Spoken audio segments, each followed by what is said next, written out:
പള്ളിപ്പുറത്ത് സുലഭമായിരുന്ന ശുദ്ധജല ലഭ്യത ഇനി സ്വപ്നങ്ങളിൽ മാത്രമേ ഉണ്ടാകൂ. നമസ്കാരം, ദേശസ്നേഹി ചാനലിലേക്ക് സ്വാഗതം.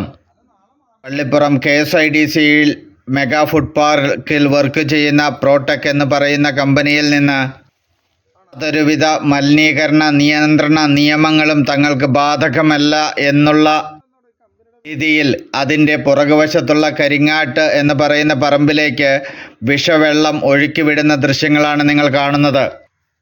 ഇതേ വിഷയം സംബന്ധിച്ച് ചെയ്ത കഴിഞ്ഞ വീഡിയോയിൽ മെഗാ ഫുഡ് പാർക്കിനകത്ത് ഒരേ ഒരു എഫ്ലുവൻ്റ് പ്ലാന്റേ ഉള്ളൂ, കോക്പിറ്റ് സംവിധാനമില്ല എന്നുള്ള കാര്യം ഞാൻ വ്യക്തമായി എടുത്തു പറഞ്ഞിരുന്നു.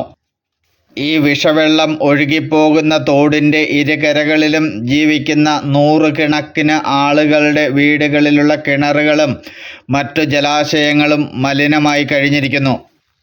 ഇവിടെ യാതൊരു വിധത്തിലുള്ള കാർഷിക വിളകളോ ക്ഷീരകർഷകർക്ക് പുല്ലോ പോലും വച്ചു പിടിപ്പിക്കുവാൻ സാധിക്കുന്നില്ല എന്നുള്ളതാണ് സത്യം.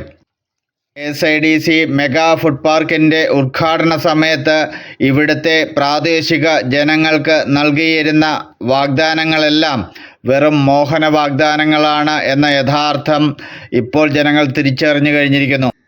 പൊല്യൂഷൻ കൺട്രോൾ ബോർഡിൻ്റെ സർട്ടിഫിക്കറ്റോട് കൂടിയ എഫ്ലുവൻ്റ് പ്ലാന്റും സോക്പിറ്റ് സംവിധാനവും പ്രവർത്തന സജ്ജമാകുന്നതുവരെ നിലവിലെ കമ്പനികളുടെ പ്രവർത്തനം നിർത്തിവയ്ക്കുക, കമ്പനികളിൽ നിന്ന് വമിക്കുന്ന മലിനജലം യാതൊരു കാരണവശാലും പൊതുതോടുകളിലേക്കോ കാനകളിലേക്കോ മറ്റു ജലാശയങ്ങളിലേക്കോ ഒഴുക്കിവിടാതിരിക്കുക, വാഗ്ദാനം ചെയ്തതുപോലെ പ്രാദേശിക തൊഴിൽ സംവരണം ഏർപ്പെടുത്തുക തുടങ്ങിയ മുദ്രാവാക്യങ്ങൾ ഉയർത്തി ജനകീയ സമരം ആരംഭിക്കേണ്ട സമയം അതിക്രമിച്ചു കഴിഞ്ഞിരിക്കുന്നു. പരമായ മാനദണ്ഡങ്ങൾ പാലിക്കുന്നതുവരെ നിലവിലെ കമ്പനികളുടെ പ്രവർത്തനങ്ങൾ താൽക്കാലികമായിട്ടാണെങ്കിലും നിർത്തിവയ്ക്കുക, മലിനീകരണ നിയന്ത്രണ സംവിധാനങ്ങൾ പൂർണ്ണമായും പ്രവർത്തന സജ്ജമായതിനു ശേഷം മാത്രം പ്രവർത്തനാനുമതി നൽകുക.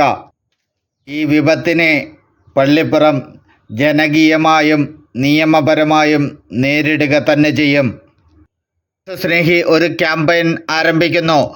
മാലിന്യമുക്തമായ പള്ളിപ്പുറം വ്യവസായ മേഖല. ഈ ക്യാമ്പയിൻ വിജയിപ്പിച്ചു കഴിഞ്ഞാൽ നമ്മളുടെ ലക്ഷ്യം പൂർത്തിയാകും. ജയ് ഹിന്ദ്.